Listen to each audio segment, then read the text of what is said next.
নমস্কার বন্ধুরা, তোমরা সবাই কেমন আছো? আশা করি সবাই ভালো আছো, আর আমিও মোটামুটি খুব ভালো আছি। আজকে আমি তোমাদের সামনে নিয়ে এসেছি রুই পাতুরি করব।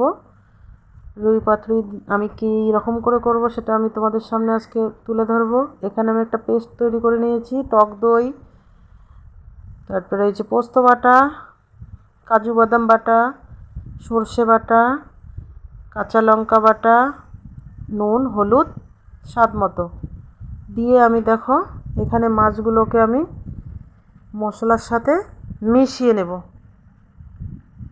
দেখো আমি মাছগুলোকে এখানে মিশিয়ে নিচ্ছি। মিশিয়ে আমি মোটামুটি 10 থেকে 15 মিনিট আমি ঢাকা দিয়ে রেখে দেব। এখানে 10 থেকে 15 মিনিট ঢাকা থাকবে। এইদিকে আমি দেখো কলা পাতা নিয়ে এসেছি, ভালো করে ধুয়ে পরিষ্কার করে নিয়েছি। এখন আমি একটু তেল মাখিয়ে কলা পাতাগুলোকে ভালো করে সেঁকে নেব। এদিকে দেখো তাওয়া গরম করতে দিয়েছি, তাওয়াটা মোটামুটি গরম হয়ে গেছে। কলা পাতাগুলো আমি সেঁকে তুলে নিলাম। এই কলা পাতা সেঁকানোটা আমি দেখাতে পারলাম না। দেখো আমার কলা পাতা সেঁকানো হয়ে গেছে, এই দেখানো হয়ে গেছে। এখন এখানে দেখো 10 মিনিট ঢাকা দিয়ে রেখেছি, 10 থেকে 15 মিনিট হয়ে গেছে। এখন আমি এক এক করে পাতুরিগুলো তৈরি করব। দেখো আমি পাতুরিগুলো তৈরি করে একটু মশলা দিয়ে মাছটাকে দিয়ে আবার উপরে দেখো কাঁচা লঙ্কা দিয়ে একটু সরষের তেল দেব, কাঁচা সরিষার তেল।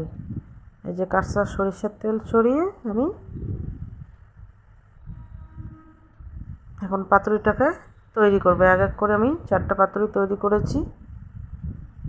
দেখো এইদিকে আমি একটা ননস্টিকের কড়াই গরম করতে দিয়েছি, একটু সামান্য তেল দিয়ে।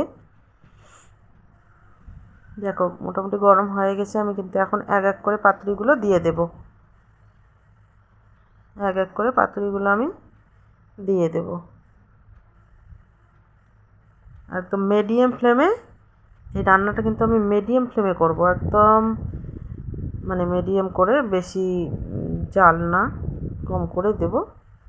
দেখো ঢাকা দিয়ে আমি মোটামুটি 5 মিনিট রেখে দেব। 5 মিনিট হয়ে গেছে। এখন আমি ঢাকা খুলে উল্টে দেব। সবগুলো পাতুরিগুলোকে আমি উল্টে দেব।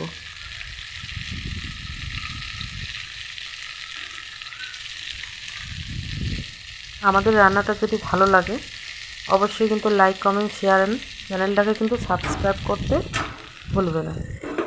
আবার দেখো আমি 5 মিনিটের জন্য রেখে দিলাম।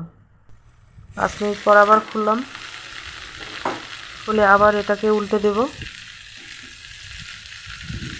খেতে কিন্তু দারুণ লাগে এই পাতুরি। আপনারা চাইলে বাড়িতে একদিন বানিয়ে খাবেন, দেখবেন ভালোই লাগবে। আবার আমি ঢাকা দিয়ে দেব, আবার 5 মিনিটের জন্য রেখে দেব। 5 মিনিট পর আবার ঢাকা খুলব।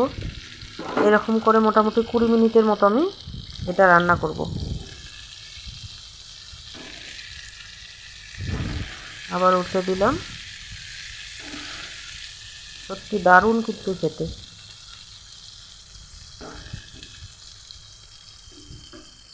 দেখো আবার আমি 5 মিনিটের জন্য ঢাকা দিয়ে দেব। আবার দেখো 5 মিনিট হয়ে গেছে, আমি ঢাকা খুলে এটা কিন্তু রান্নাটা আমার মোটামুটি কিন্তু রেডি। দেখো আমি সার্ভ করব। দেখো ভালো লাগলে অবশ্যই লাইক কমেন্ট শেয়ার